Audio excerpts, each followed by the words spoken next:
Afternoon. Yes, sir. Back at it again. TwoTreys. TwoTreys podcast. Thank you, viewers, for tuning in. Welcome. We Yes, live. sir. Yeah, as you tune into the broadcast, please leave a like, comment, and subscribe to the channel. Share as it really well. helps us a Share lot. as well. Sharing as well, absolutely. Share it on your Instagrams, your Facebooks, any form of social media you have. Any love that you guys show us is welcome. And So please do that. Definitely. You are tuned into TwoTreys podcast. Pops, if you want to go ahead and essentially tell the viewers what we do this for. Absolutely. The purpose for this channel is to inspire and bridge the gap between youth and elders, between fathers and sons, and to provide perspectives of the truth versus the falsehoods, and to reflect love and peace with the Black male and community. Yes, sir. That's our purpose. Salam alaikum, son. Walaikum salam, Pops. How you doing, beloved? Can't complain. Another beautiful day on Earth. Yes, Another sir. day in paradise. Absolutely. Yes, sir. So let's get into it. Again, we have our Black History Month nominee for today, who we'll touch on, is O.W. Gurley is his name. O.W. Gurley. And Pops, if you want to go ahead and enlighten us on who that is and his importance, and I'll go ahead and pull up his picture. All right. Thank you, son. O.W. Gurley, or in other words, Ottawa Gurley. Ottawa. He's remembered was one of the wealthiest men in Tulsa, Oklahoma, actually, before the 1921 Tulsa massacre destroyed his property and forced him to flee. Ottawa Gurley was born on Christmas Day in 1868 to freed slaves in Huntsville, Alabama. Gurley grew up in Pine Bluff, Arkansas. He was self-educated and eventually married his childhood sweetheart, Emma. After a brief time as a teacher, he worked at a U.S. Postal Service. In 1893, Gurley participated in the Cherokee Outlet Land Rush in Indian Territory and staked a claim in Perry Noble County. Gurley ran unsuccessfully for treasurer of Noble County, but later became principal of the town school and operated a general store in the community. In 1905, Gurley and his wife sold their property in Noble County and moved 80 miles to the oil boom town of Tulsa. Gurley purchased 40 acres of land in North Tulsa and established his first business, a rooming house on a dusty road that will become Greenwood Avenue. He subdivided his plot into residential and commercial lots and eventually opened a grocery store. As the community grew around him, Gurley prospered. Between 1910 and 1920, the Black population in the area he had purchased grew from 2,000 to nearly 9,000 in the city, with a total population of 72,000. The Black community had a large working class population, as well as doctors, lawyers, and other professionals who provided services to them. Soon, the Greenwood section was dubbed Negro Wall Street by Tuskegee educator Booker T. Washington. Greenwood, now called Black Wall Street, was nearly self-sufficient with Black-owned businesses, many initially financed by Gurley, ranging from brickyards and theaters to a chartered airplane company. Gurley built the Gurley Hotel at 112 North Greenwood and rented out spaces to smaller businesses. His other properties included a 2-story building at 119 North Greenwood, which housed the Masonic Lodge and a Black employment agency. He was also one of the founders of Vernon AME Church. Gurley's prosperity ended in 1921. Racial tensions in Tulsa, which had been rising since the Red Summer of 1919, finally erupted on May 30th, 1921. Dick Rowland, a black teenager, was accused of sexually assaulting Sarah Page, a white woman. In response, a white mob formed, intent on lynching Rowland, who was held at the county courthouse. Gurley, a sheriff's deputy charged with patrolling the black community, tried to make peace as racial tensions flared.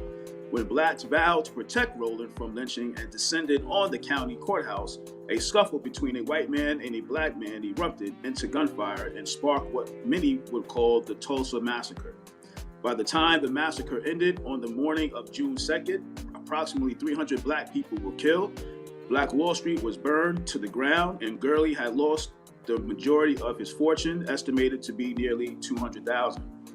Gurley was arrested for inciting the conflict, but implicated two other black leaders, fellow wealthy businessmen J.B. Stratford and newspaper editor A.J. Smitherman, to secure his release. He then fled to Los Angeles, California, where he and his wife ran a small hotel. Ottawa Gurley died 14 years later at the age of 67. Ottawa Gurley. We salute you, bro. Yes, sir. Yes, sir. And not only him, as well as the residents of that town that he created himself as well in Tulsa. That is, yes, sir. That's greatly known as the Black Wall Street. Yeah, we wanted to bring him up because just the impact of being able to essentially, he created his own city, and that was founded on the grounds of providing for the African American community. And he showed essentially not only is it a possibility, but we can excel at that as well. So again, shout outs to O.W. Gurley and all those residents as well. And you will be missed, and we thank you again for your accomplishments in his lifetime. All right, Pops, if you want to get into let's start off with the Joe Rogan story, if you want. And what's going on with that, if you want to start that off. Sure. Would you happen to have the clip, the soundbite in which Joe Rogan was using the N-word? I can find it. Just give me a minute. We always gotta take me too long. Yeah, I mean, pretty much. While you're looking for that, all right. Joe Rogan, who is a podcaster or has his own podcast show, big advocate for not taking a jab. I'll just put that out there first and foremost. But he was found or video recorded using the N-word. In what context, I'm not sure. That's why I need to hear the actual clip so I can listen to the context in which he used the N-word. But I will say that, again, it's not a surprise that when somebody is speaking out against these vacations, that all types of things are going to be revealed and exposed, in hopes to trying to assassinate this, anybody's character, or demeaning their words in some sort of manner. So I'm not, easily triggered whenever there's a white person saying or using the N-word. I'm not easily triggered to an emotion of anger. I just go straight to the whole context in which they used it and base it off of that. Do you find it? Find it, son? Yeah, it's gonna be a little issue finding the actual clip of him using it in context. Right.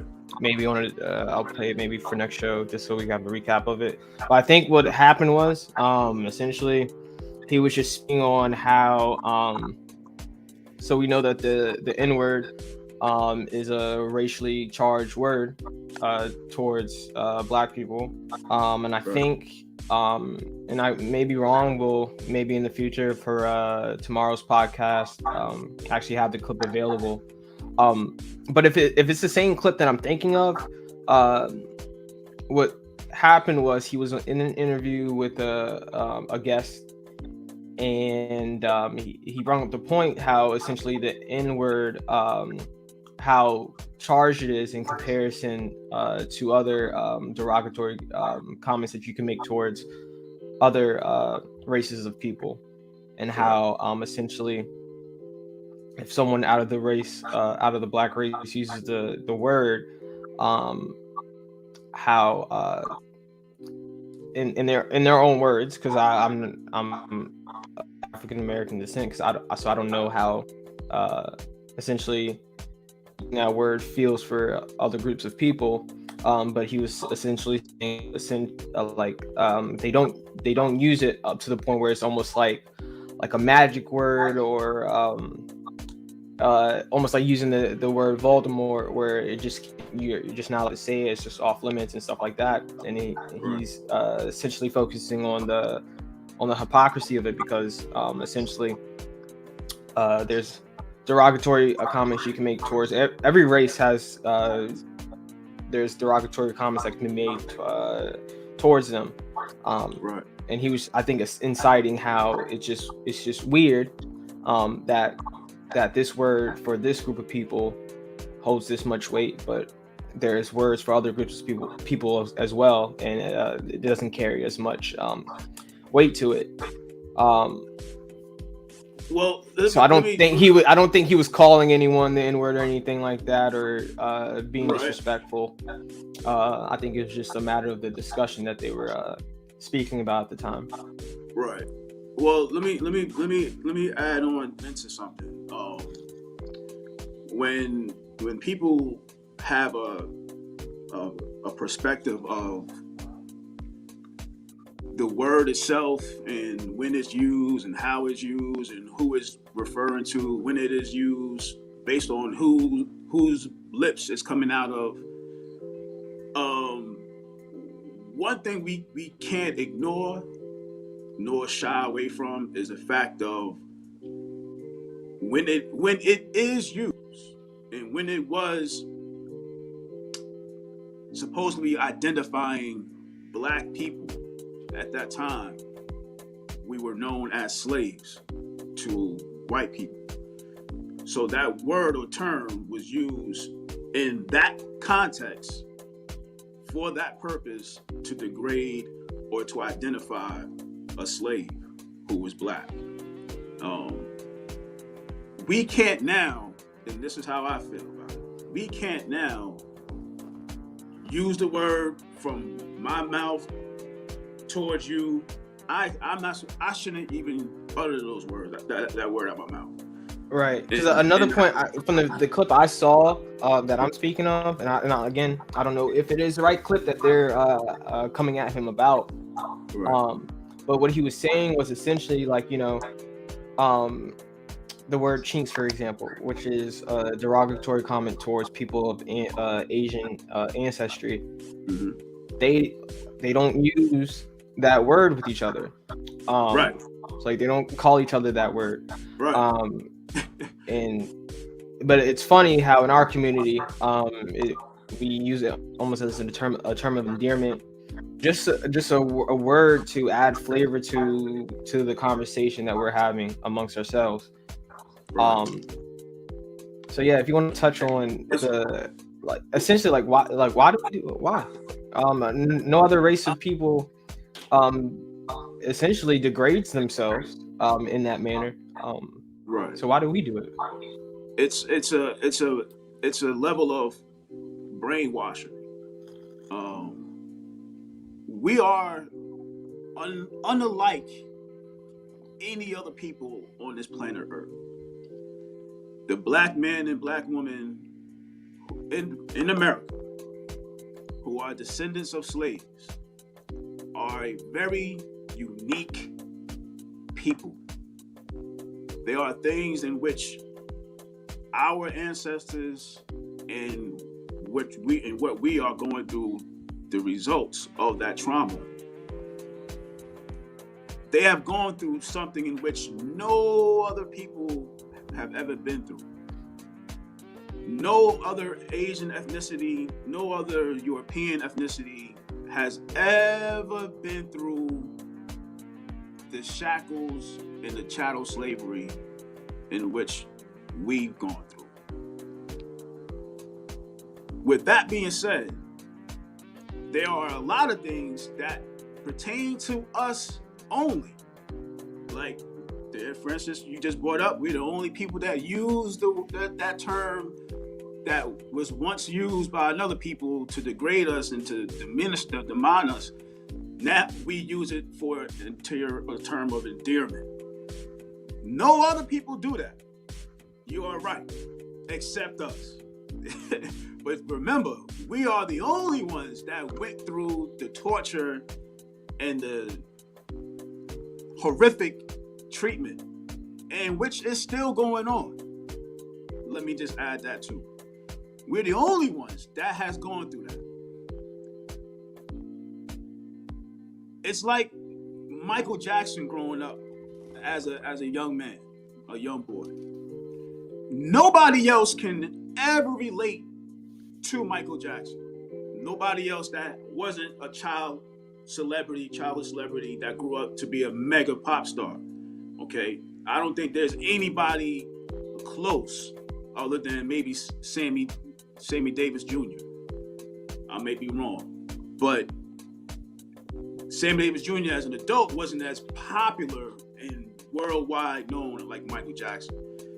So whatever is going on inside Michael Jackson's mind as an adult, nobody else can say he shouldn't be thinking that way, or I don't think he should think that way, or I don't think he should do these things that way, because nobody else grew up any slight close to the way he grew up.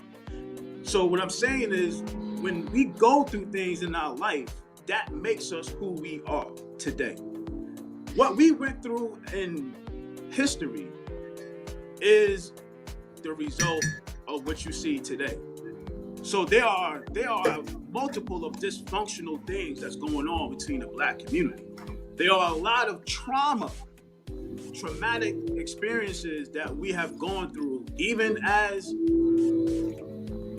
of today, with the police brutality, with the Karens walking around where we gotta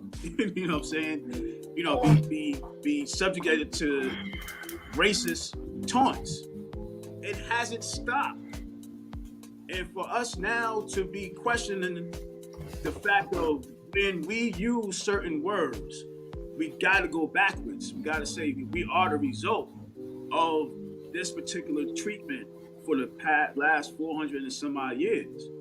Right. You know what I mean? So there really is no, definite concrete solution other than the change in the mindset of the youth today and changing that whole flip of that word. But we gotta remember, we the only ones that been through that particular type of treatment. All right.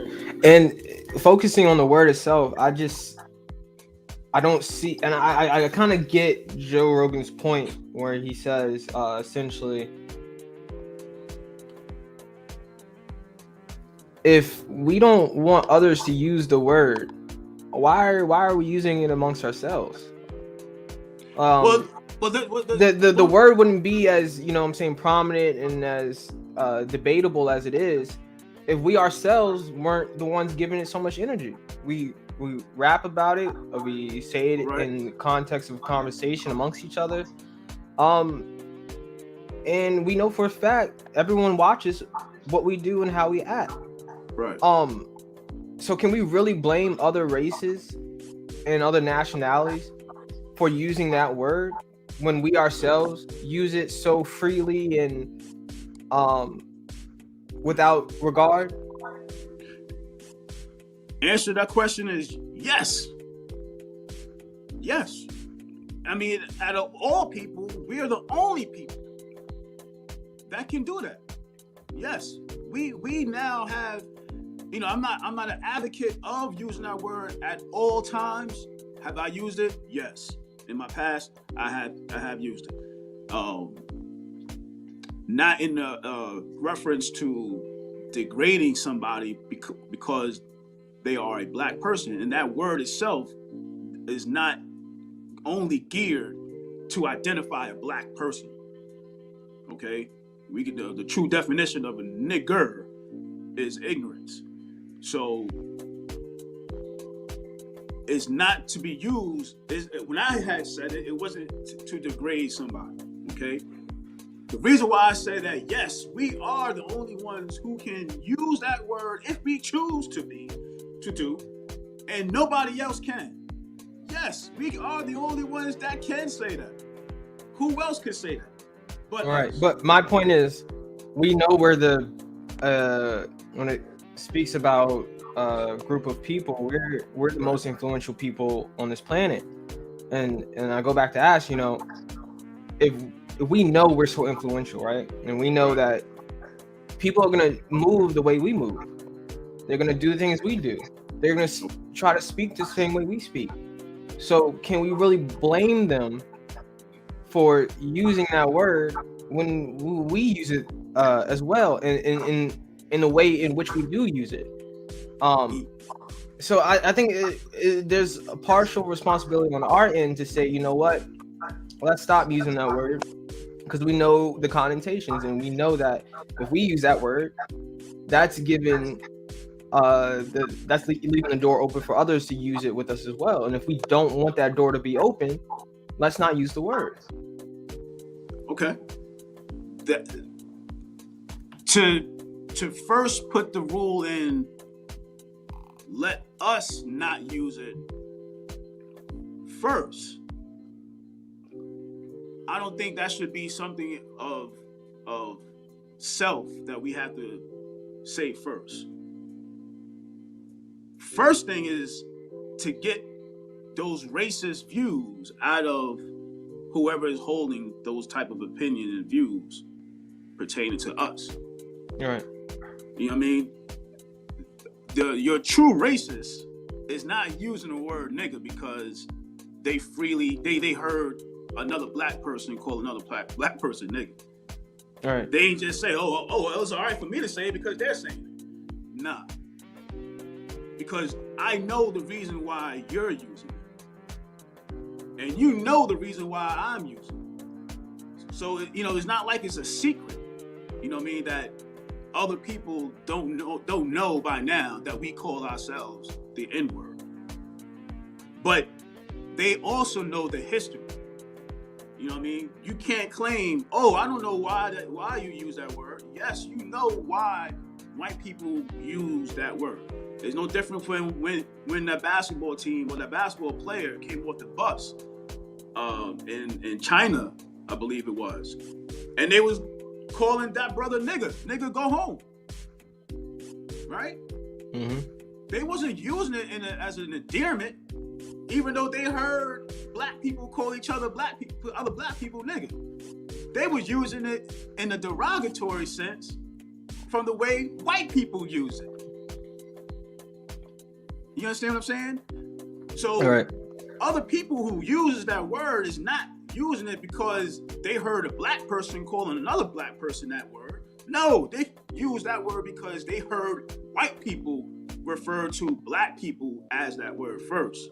So it's not so much of our self-reflection.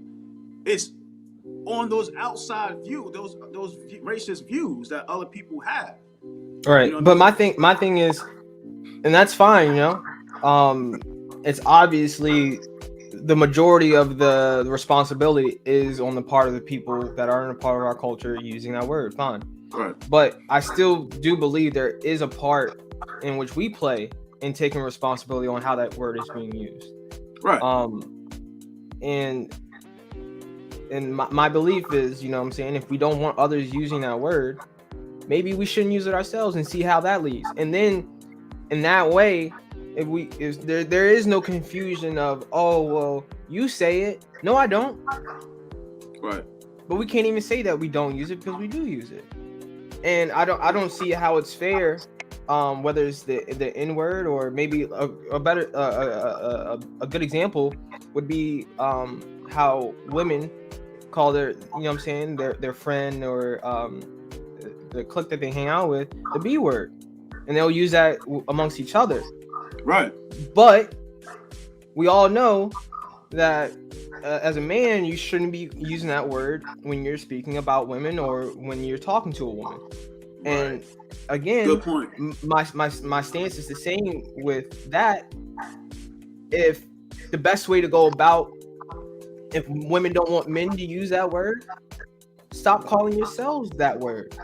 There's that level of standard for yourself. You can't ask anyone to treat you better than with how you're treating yourself. Right. Why there's no reason to. You would accept it either way. Right. Or you should have that same equality.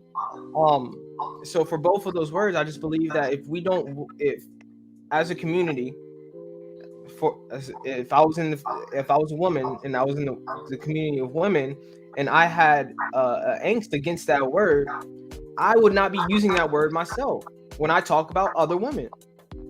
And so then when I hear someone use that word, I'm at a stance where I say, yo, I don't feel comfortable with you using that word. You can't say to me, well, you use that word. No, I don't. And then I feel the same way about the N word. Going back to Joe Rogan's comments, if you know what I'm saying, if when I pull it up and I figure out that I'm talking about the right context of how he used that word, I see nothing wrong with it. He was just having a discussion. He wasn't calling anyone that word particularly, and he wasn't trying to be offensive to anybody. He wasn't trying to use that word in the context that we know that word can be used in order to shame African Americans. That's not what I got from the clip that I saw. What I saw, you know what I'm saying, he was just, for example, using that word as one of there's some words in our vocabulary that certain groups of people are allowed to use, certain people aren't, and the disparity between that. However, if he did say that word in a negative connotation, then yes, what we've been seeing in the news about him having to apologize for using that word, should happen. He should apologize. Right. Absolutely. But if I think I'm not wrong, I don't think he used it in any negative connotation. It was only for the matter of the conversation that he was having. So yeah, you want to? I think we have a comment. Yes, sir. Let me go ahead and pull that up right now. We have Richard Baldwin. Thanks for tuning in. He says, I understand where my young king is coming from, but I feel that we should have to stop in order from them to stop saying the N-word. So I think he agrees as well. If we expect other people to use that word, we shouldn't be using it ourselves. Richard Baldwin, he actually left 2 comments. He also says, the English language is one of the most diverse languages. There are thousands of words they can use. Why is this one word they have to use?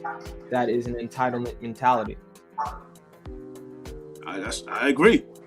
That's why I said, you know what I mean? Yeah, I think Richard Baldwin, I see your comments. I see the first one is, you know what I'm saying, you're siding with me, and then the second one speaks to my dad's point of view. You want to add to that, Pops? Yeah, but basically what he's saying is exactly what I have mentioned, as far as it's not so much of us got to stop using it. It's other people got to stop using that word to identify us. You know what I mean? You know, as a racial, you know, connotation reference. You know what I mean? All right. There's you know, the word nigga is just attached to black people. You know what I mean? That's crazy. It shouldn't be. Because like you said, the definition is just a person of ignorance. Pops, I have a question for you. Have you, if you have been called the N-word, can you speak on that? Or has anyone of a other race used that word around you? And if they have, can you kind of speak on how that made you feel and so forth? Yeah. Well, to answer the question, one, have I ever been called a nigga? Yes. And that's only when I moved from New York to Richmond, Virginia, and I was walking down the street actually, and somebody drove by me and yelled out "nigga," and kept on going. You know, did it bother me? Yeah, but they kept driving, so it wasn't like I had a confrontation or anything like that. Have I ever heard anybody use the word that you said from another group of people referring to? Referring to race, someone that's non-African American, use that word around you. Not necessarily if they did use it offensively, you can speak on that, but not to offend someone, but just to use it almost in the manner that we use it ourselves when we speak to each other. Well, yes, and not even people my age. It's the youth. When I'm doing high school basketball, when I'm refereeing high school basketball, I sit in the gym a lot and just listen to all the students talk to each other. Right. And when they use that word, to me, and now I guess because I'm older now, that now when I hear kids that's 17 and under using it, and they're using it around other white people and other people of other ethnicities, it bothers me. And why is that? Because I don't feel we should say or refer to another black person as nigger in front of a white person or a Chinese person. Now, if it was just us, yes, that's okay. Right. But it's just like when you say a curse word in front of somebody that's elderly. You know what I mean? You should feel a certain way. You know what I mean? You should feel like, oh shoot, you should feel some shame that you're using that word in front of somebody that's elderly. Because that could be your grandmother, that could be your grandfather. You know what I mean? And just having that respect. I see now the younger generation just pop off on it. And I don't think that because they're just popping off of that word in front of other students that are white, I truly think that they would give them a pass if they did say it. You know what I mean? Because they're so young and they just take the word so lightly. You know what I mean? I don't think they actually have the history behind using that word. If they do, exactly. Okay. But like I said, when children use it in front of other white kids and what have you, I have a problem. I don't feel comfortable. And on one occasion, I did tell a young student, "Hey, look, man, stop using that word, especially around them." You know what I mean? Because once they say it, you're gonna pop off, or you should pop off if they call you that. But they're gonna continue on calling you that if they hear you say it. All right. Now I almost sound like a hypocrite because I know a minute ago I said it takes them to stop using it before us.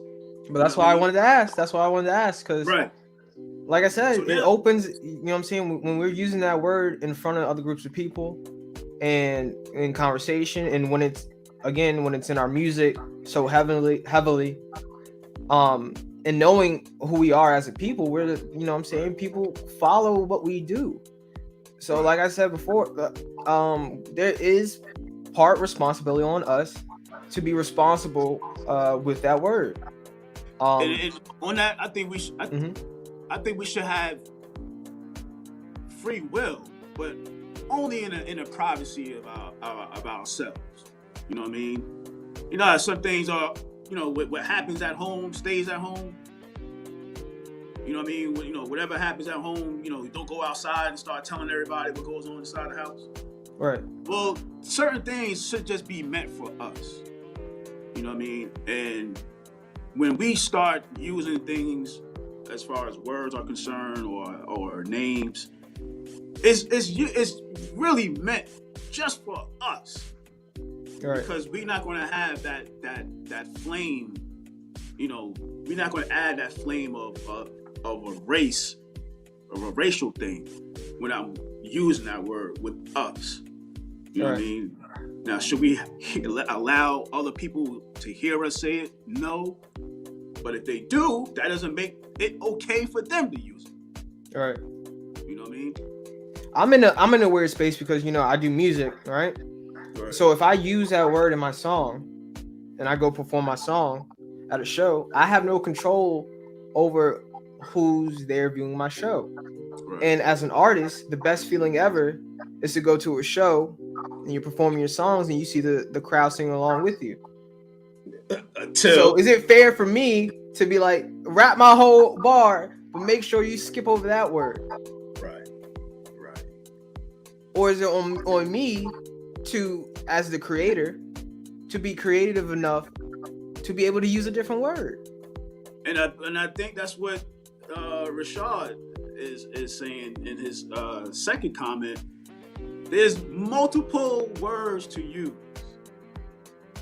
Why you want to use that particular word? Because as a white person who has a defense of, well, you use it, okay, but are you trying to give that reasoning as your excuse for you to use that? I mean, do you really need an excuse, or you just want to say the word, or you want to call somebody that and be loud with it? You know what I mean? Usually white people have this conversation amongst themselves and they say the word freely when they're talking about other black people. You know what I mean? When they have a conversation amongst themselves. So you're not asking for permission then. Why you need our permission now? Or why do you need this excuse? Oh, we call each other that, so it's okay for you to say it. No, it ain't okay. And it never will be okay. You know what I mean? Point blank, period. At any time. You know what I mean? Now, in the context of you saying it, and it's not in a reference to a specific person or black person in general, you know, if it's like reading a word in a book, you know what I mean? You have to read the word, okay? It's in the book. It's in you know, whatever, you know, paragraph. It's part of the sentence, you know? So it has to be said? Yes, it has to be said, but you're not using it to refer to somebody else. You're not using it to cast your views or your racial, you know, attitude towards another black person. You know what I mean? But, you know, it's a multiple plethora of words to use, yo. Why do you want to use that? That's my question. You know? I mean, I think it's just the amount that word, the amount of attention that word gets. Right. And like I said, just to put a spotlight on it. It's so thrown out, you know what I'm saying, that like it doesn't require much thought to use it in the first place. Nah. You that word, especially we use it a lot to just mean any, you know what I'm saying, just mean anything. Right. But white people know, man. That's why I was like, yo, you can't play stupid. Don't play dumb. You know what I mean? But oh well, you use it, so you know where it comes from. You know what your ancestors, when your grandfather or your grandmother is saying that, you know what she's referring to. You know what she's talking about. You know what I'm saying? Stop acting stupid. Stop acting like, you know what I mean, you know, you don't know what's going on, or you come on, man. Don't feed me that BS. That's BS. All right. They know. You know what I mean? They just want to have an excuse to use it freely in public. Nah. So when they start reciting your words, your verses, yeah, skip over that word. You know what I mean? You know, nah, don't say it. It's not okay for you to say it. I mean, I gotta go back and listen to my music, but I doubt I rarely even use it. Right. Because again, it's at the same so time, overplayed as a word, you know. Right. So you should feel a certain way when you have it in your lyrics, and then somebody, you know what I mean, white or Asian, is reciting your words. You know what I mean? Be cognizant. Or, you know, Right. how are you going to feel about them saying it? All right, well, don't put it in your lyrics. Write something else. You know. I agree.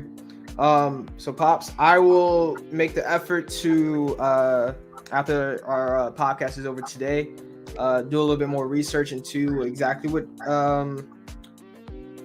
Joe Rogan. they're connecting, which clip they're speaking of when Joe Rogan has now. So essentially, Joe Rogan's had to make an open apology about his remark using the N-word. Also, I think they're trying to take his podcast off of Spotify.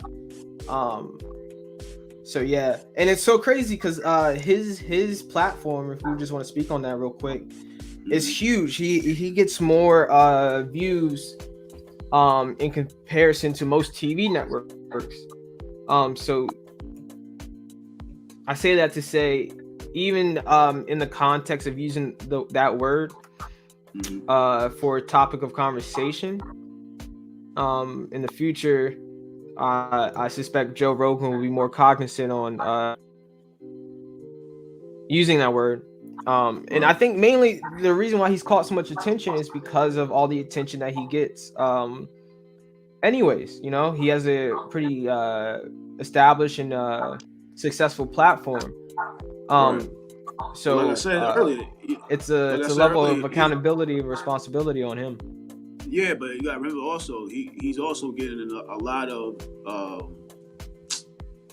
opposition because he's against the jabs. All right. You know what I mean? So let's I think even if I'm wrong about which clip it is, the clip itself, if I'm not mistaken, wasn't recent. I think it's from one of his older podcasts. Right.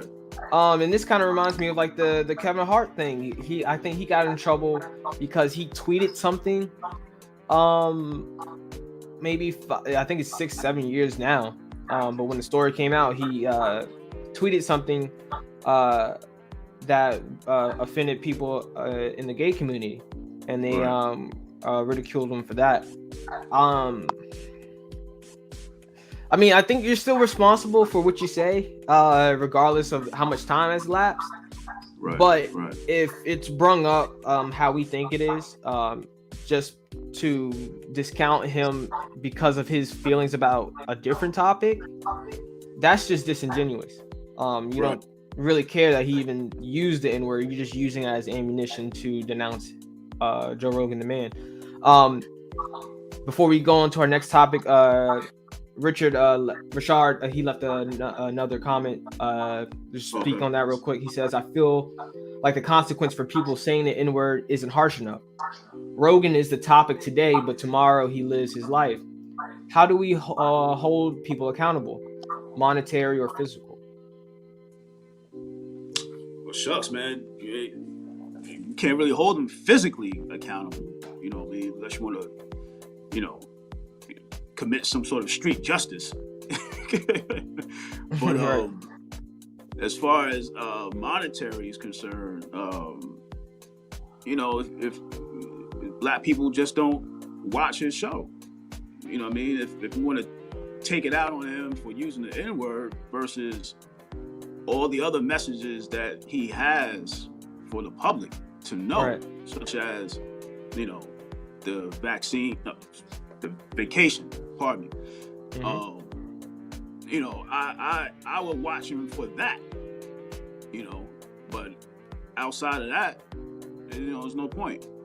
You know, I think this kind of touches on what we were talking about yesterday with Whoopi. Essentially, the freedom of speech, right? So I don't think there's any way we should legally. There shouldn't be any legal reprimands of Joe Rogan. However, like you said, if you disagree with someone, or their beliefs or whatever, to you know what I'm saying, punish them in a way would be not to give them attention. Right. Like, so like you said, if you don't believe in the values of Joe Rogan, don't view his channel. And that's how you're directly having an impact on how you know what I'm saying, your disagreement of his values. Right. That's I think that's pretty simple, you know. Again, I don't think we can directly hold him accountable for the words he uses, because again, it works that if we did, it would cause a lot of trouble, because then we're infringing on people's freedom of speech. Right. And I'm not a proponent. I'm a big proponent of freedom of speech. Yeah, me too. Because I want to know what in that kind of, like, if we were to do that, we're essentially telling him, you can't speak on how you actually feel and view things, and what your value and perspectives on things. Right. And if anything, I actually do want people to share, even if I totally disagree with what you're saying. But I want to know where, I want to know who's disagreeing with me. Mm-hmm.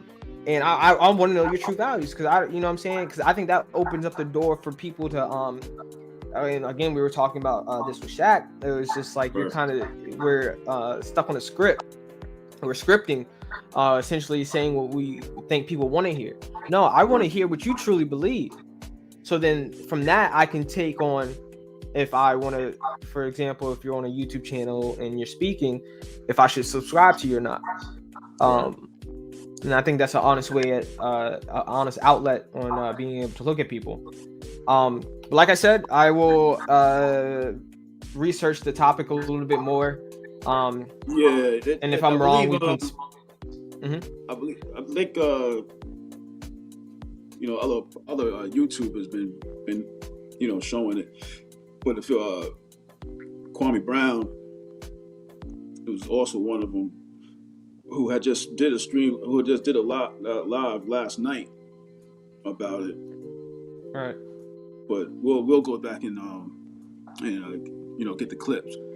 But yeah, you know, it's the message. You know, Joe Rogan has a message. You know what I mean? And all of this, you know, N-word stuff, to me, is just like a decoy.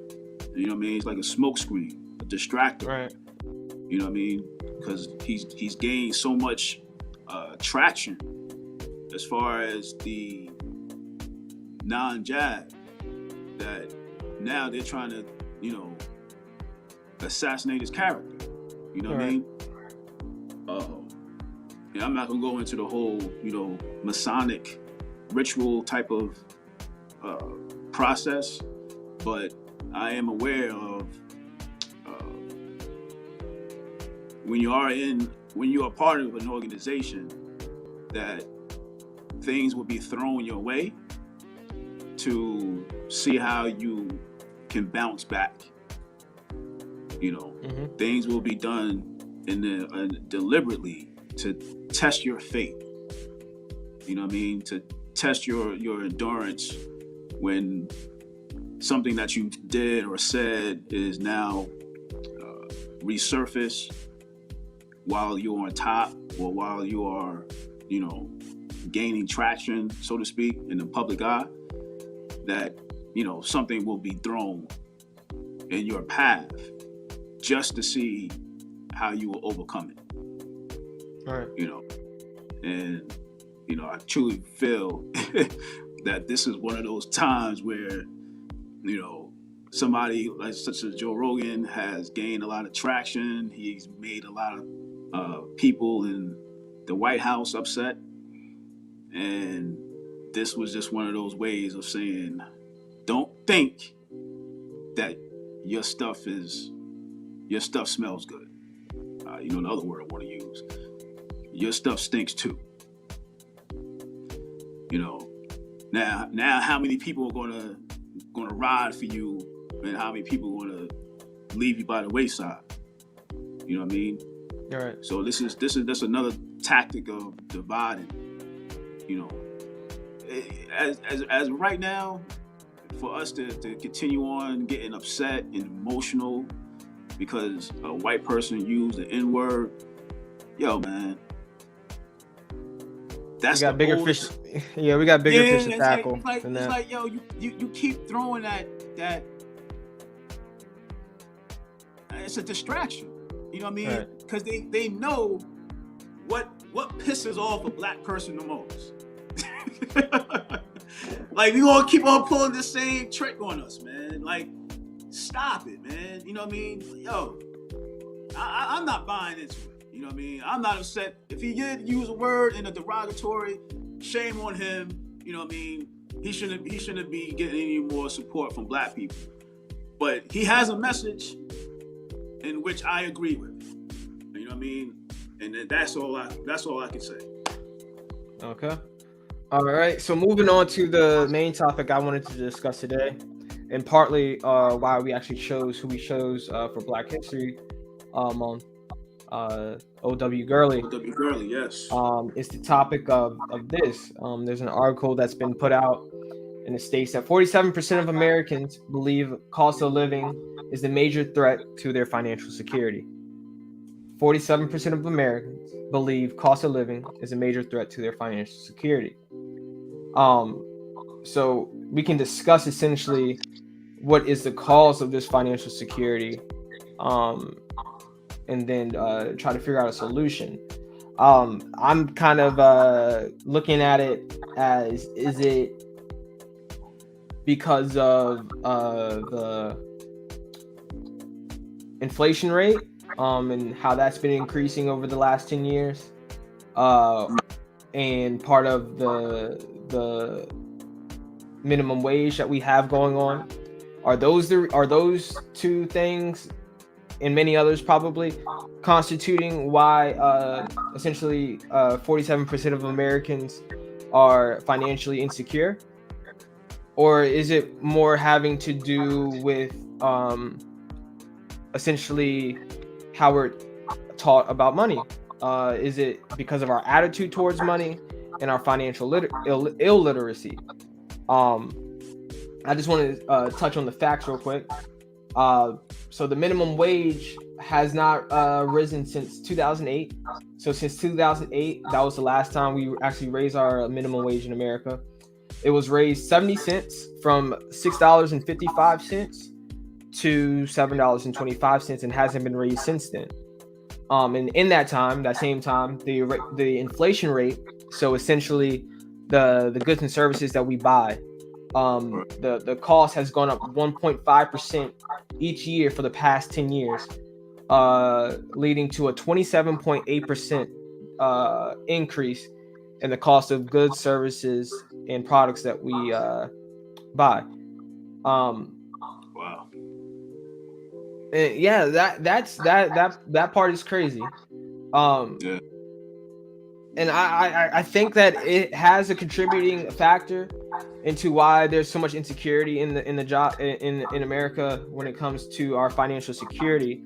However, I don't think fixing that alone is what's gonna flip the page on fixing our economic dilemma that we're facing in America right now. I think the biggest issue is our actual attitude towards money and our focus on education when it comes to financial literacy. Right. A lot of us have essentially, where your financial literacy comes from. What that means essentially is, how well do you know how to take care of your finances? How knowledgeable are you when it comes to making money, saving money,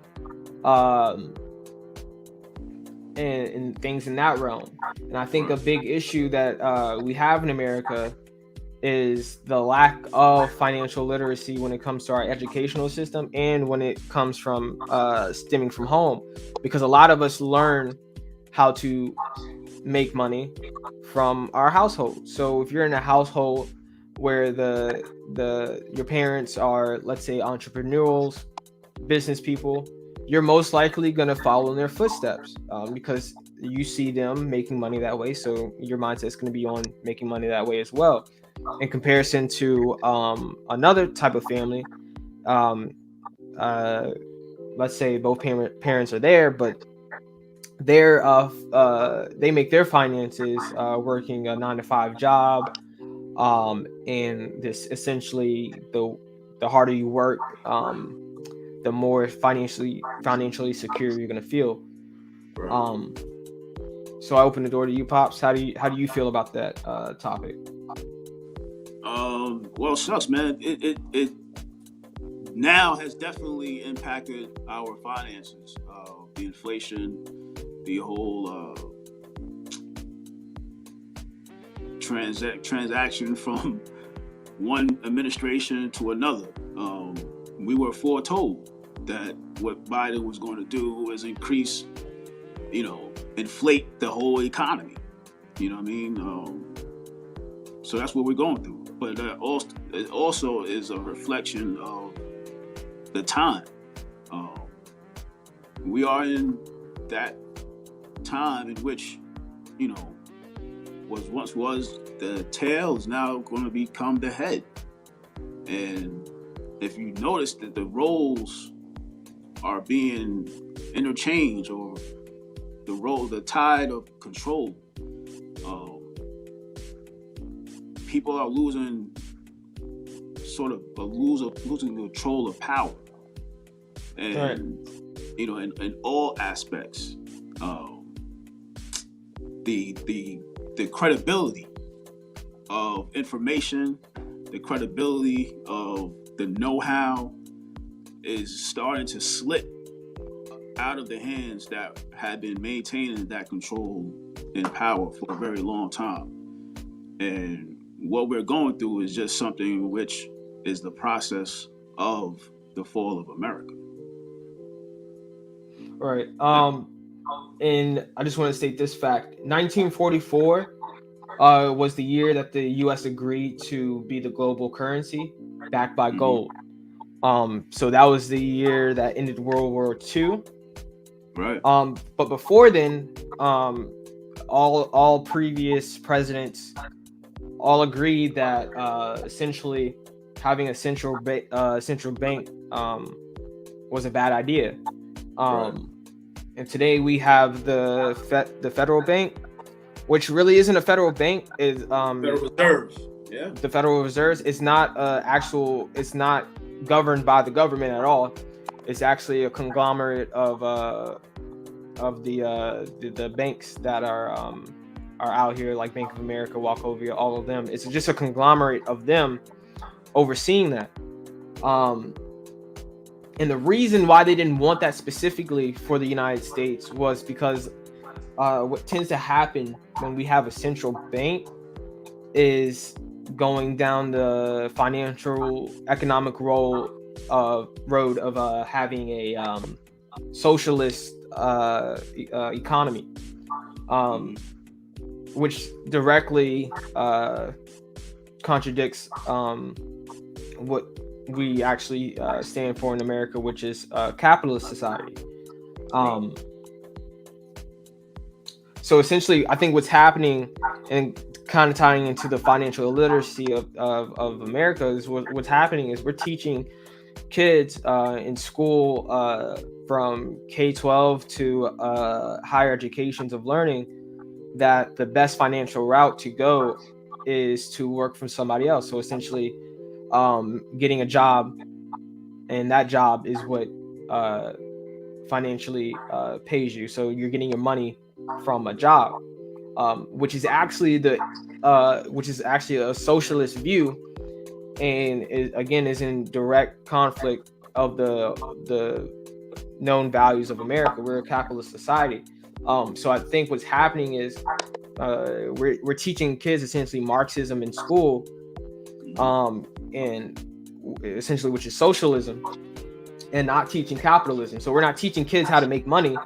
We're teaching them how to get a job that provides for them. So essentially, what that creates is a population of people that are dependent rather than independent, which again is in direct contradiction on the American dream and our values. So I think what's happening is we're not teaching people financial literacy. We're not teaching people that you need to own assets, acquire assets, be entrepreneurs, and all that comes with moving that way. So instead of what we're teaching people is to be dependent on the government, be dependent on your job, just be dependent rather than being independent.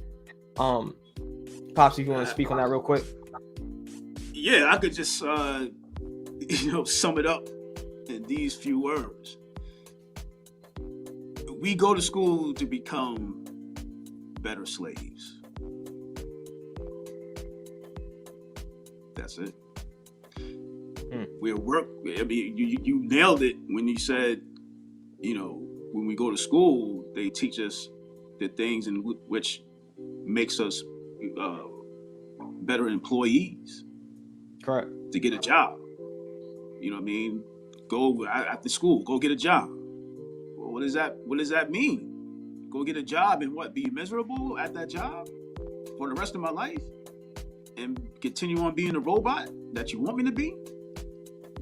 Or get a skill, learn it, get better at the skill that I'm learning to make my own money and become my own boss and independent. Right. They don't want that. And you just just by simply as putting it in an educational sense, but it's really slavery versus freedom. Right. Take your pick. Yeah, so I think if we were to essentially try to fix, I think so. Essentially, what I'm thinking is the dead end would be trying to raise the minimum wage, try to lower the inflation rate on a yearly basis. I think that's a dead end, and I say that because again, that just keeps you dependent on your job. And in contrast to changing your attitude towards money and how to make money and growing your education when it comes to being financially literate. Right. Because that way, regardless of what happens with the inflation rate, regardless of what happens with minimum wage, you're protected, and you're protected by yourself because you have all the tools that are needed to be financially secure. Mm-hmm. So I say all that to say, I think the best route for the American people to go is to push for financial literacy in school, making sure that essentially, like, we're teaching every child that no, we don't want you to be an employee. We're teaching every last one of you to be employers. So that takes bringing back skill trading, skilled labor, correct? Right. Well, just skill training, period. Mm-hmm. You know what I mean? When I was going to high school, we had skill training, extra classes, extracurricular classes. They call them enrichment classes, where you learn a skill. You know what I mean? Whether it be mechanics, whether it be engineering, hair, there were options available for the children that going to school when I was in school. Right. Now they took that out of school. There is no more skill training or trade or anything like that, or coding. It's not direct. So like, for example, if you're in school, like let's say high school, and you want to get into nursing, you want to get into nursing before you already know you want to get into nursing before you graduate. They have some school systems have the option for you to go into a nursing program.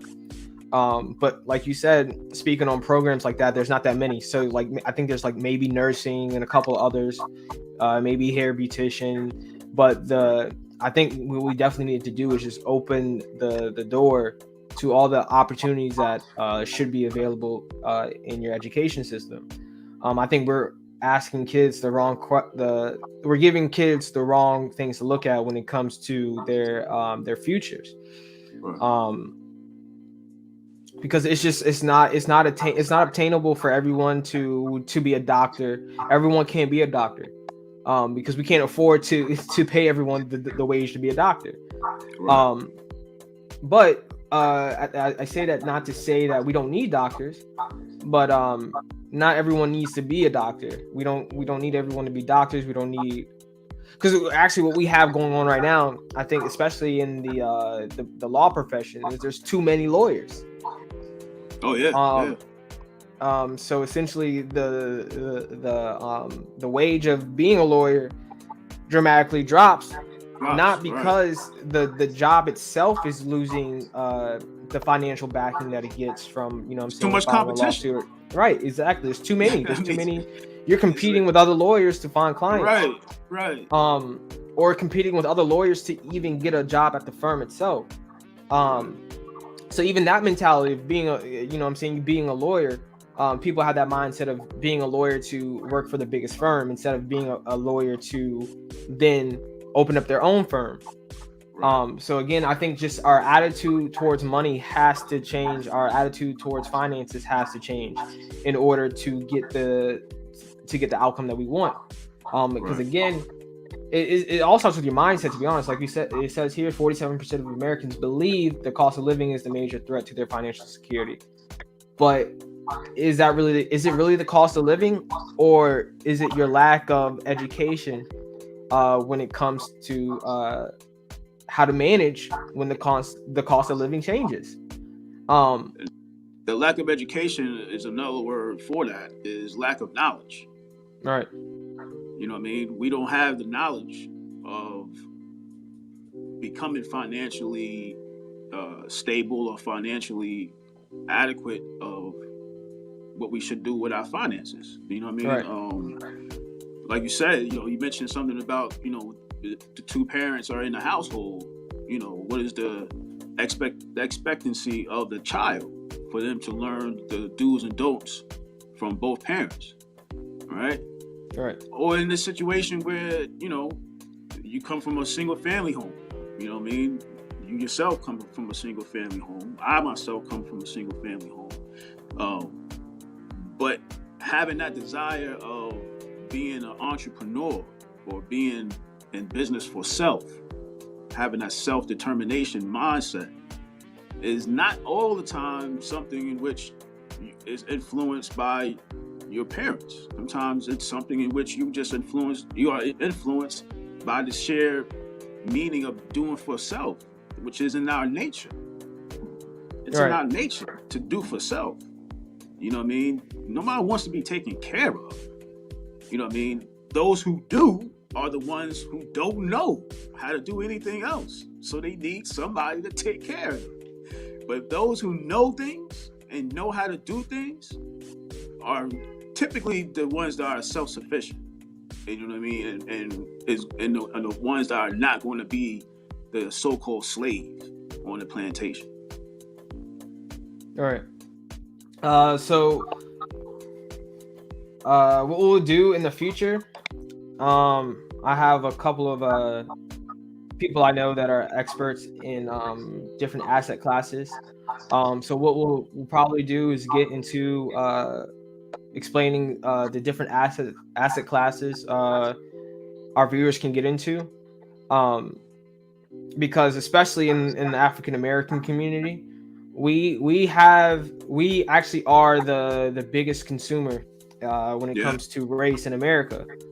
Unfortunately, though, it seems that we're buying the wrong things. Not only that, but we're not buying them within ourselves. We're going to other communities who are owned by other people and giving them our business and our hard-earned money. So, for example, our previous person we spoke on for the African American for Black History Month, O.W. Gurley. It was said back in his day in Black Wall Street, in that community, they said that a dollar would travel. It would see 19 hands within the community before that dollar left the community. In comparison to today, as soon as we get our money, we give it right back to different communities, and it's not circulating within our own. And like I said, we're the biggest consumers, so we're spending the most money, but seeing if you look at the numbers, we're making the least amount. It's so crazy. On average, we're making the least amount of money. Making the least amount, but spending the most. Right. And then we have, when it comes to race, we have the least acquired assets owned.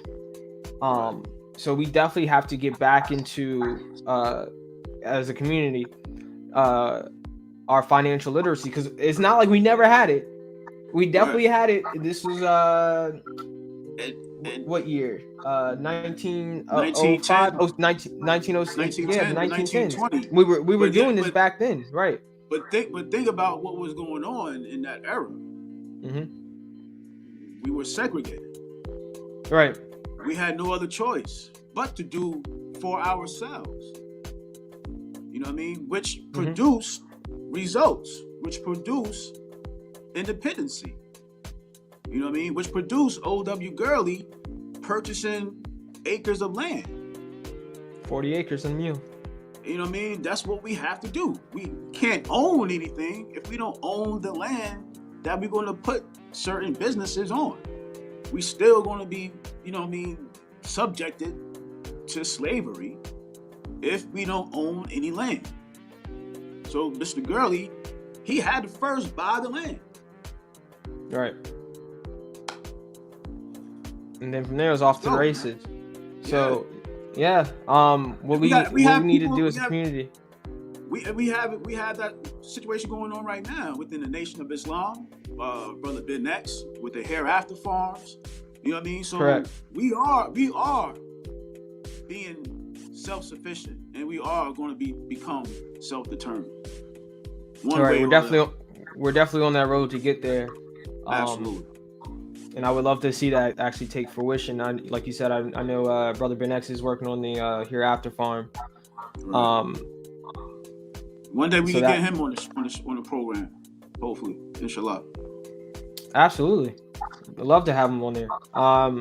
So yeah, in the future, we'll definitely be discussing assets. What are assets? What are liabilities? And just getting into the financial literacy for our community. And you know what I'm saying, just to have that discussion, you know what I'm saying, just to continue the discussion allows for people to be able to check themselves. Because I know even for me, you know what I'm saying, I can say I'm an entrepreneur, but at times I need that refresher of how to go about spending my money the right way, what things I should be buying, what things I shouldn't, and staying on that path. Right. And one thing I gotta say, man, you know, sir. Between yourself and your sisters and brothers, man, is that all of you had that mind of doing for self. You know what I mean? I remember telling you guys, you know, learn how to do something. I don't care what it is. Just learn how to do something, and that way nobody can never take away that knowledge that you incorporate, that you learned on your own. You know what I mean? But you'll have work and income at all means at any given time once you know how to do something. All right. But that was my advice to y'all. Whether you went to college or didn't go to college, all I said was just learn how to do something.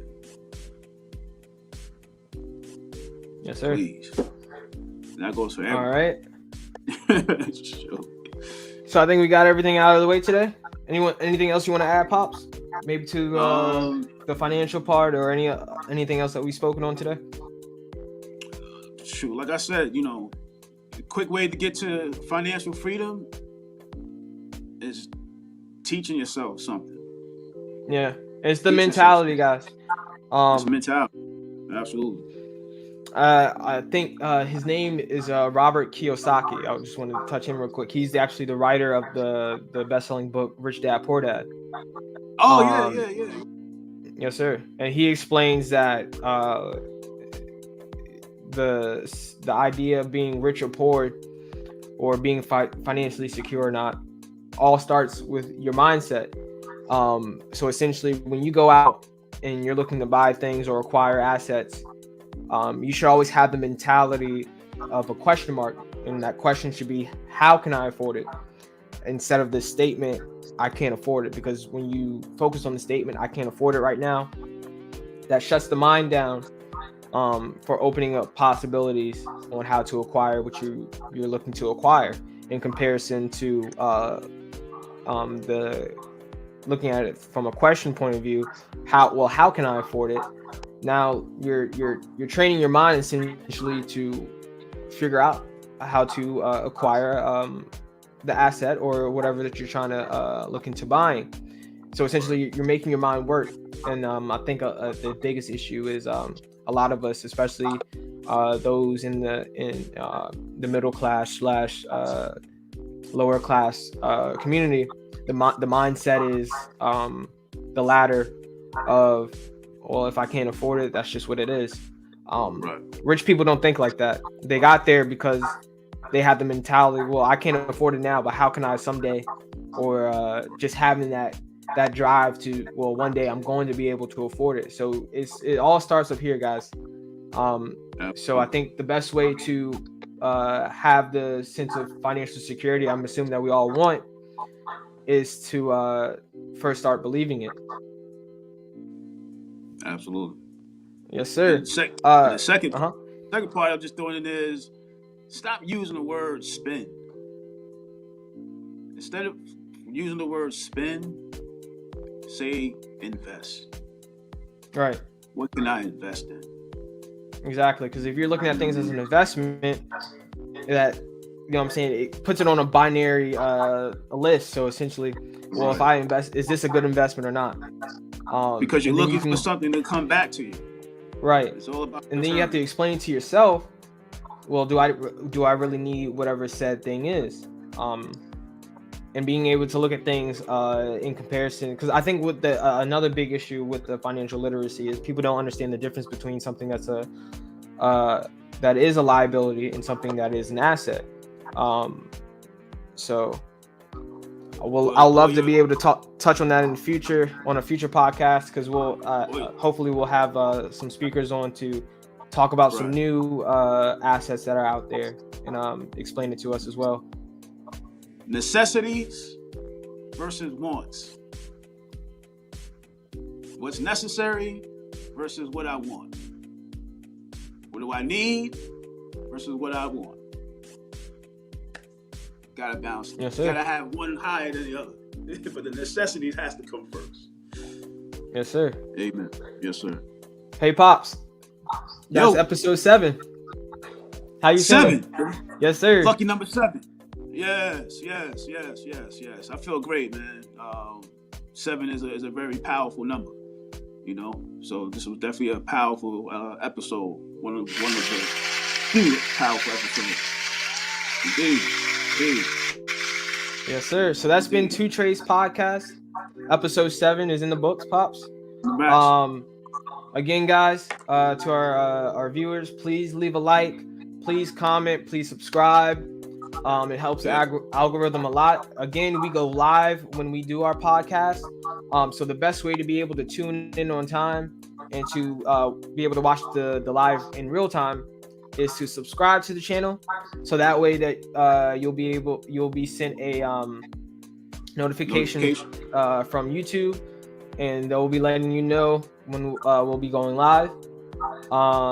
Anything else you want to add before we get out of here, Pops? Not at all. Just stay tuned for later times, which we will be going live. We know that a lot of people are not able to jump on live while they're at work because of time restraints. So just keep watch out for that time of the afternoon hours or evening hours. Right, and that's if you want to interact with the channel. But what we'll be also doing, what we have been doing, is essentially post the live videos after they're done. So if you ever want to recap or our previous videos, they're all up on the channel, TwoTreys podcast. With that, we're gonna head out of here. Pops, I'm gonna get us out of here with a song and wrap up podcast 7, episode 7. Take us out with the fader, son. Absolutely. Assalamu alaikum. Wa alaikum salam. You have a blessed day. You too, son. Love you, man. Love you too, Pops. Same to you guys out there. YouTube, y'all have a blessed day. We'll get into the song, And we'll see you guys for the next episode. Peace. Peace.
Yeah, girl. I mean, you know, shit's going well, but it's gonna be a cold winter and you gonna need me, and I'm gonna need the same. I mean, it's like, you know my whole name. Give me a minute to speak and I'll get straight to the point. Girl, I got what you need and you hide what I want. You get high when you want. You're too loud for this to be a conversation. She says she wanna switch up her location. Her happiness stays on a vacation, and mine is sick of waiting. So we cut it off, put a movie on a pause. Like we strangers, but we both just want things how it was. Ain't no going back to that, and I still don't know how to act when I'm with you. But these cold nights got me missing you, and we both dropping clues that I want you back.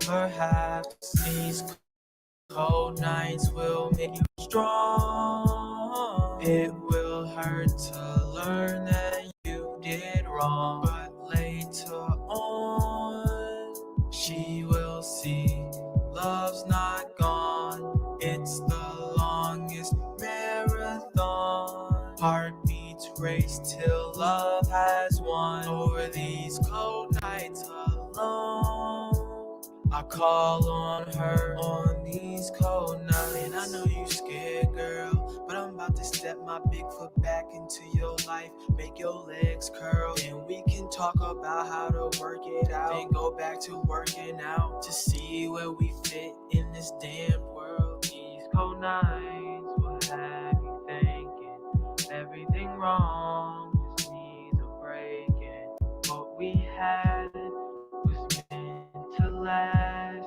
It just needs time to reawaken.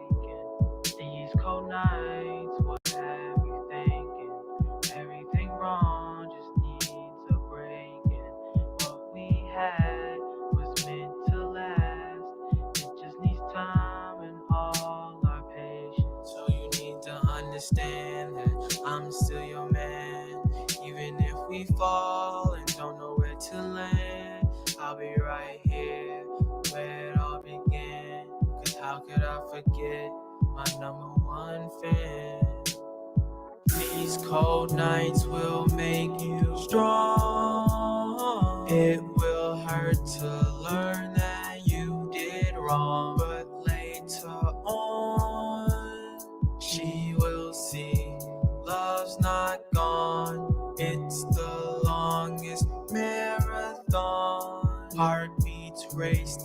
love has won over these cold nights alone. I call on her on these cold nights. These cold nights, they got me thinking what went wrong, just needs a break. And what we had was meant to last. It just needs time to reawaken.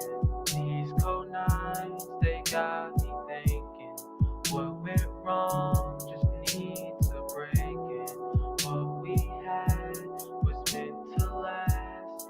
It just needs time and all our patience.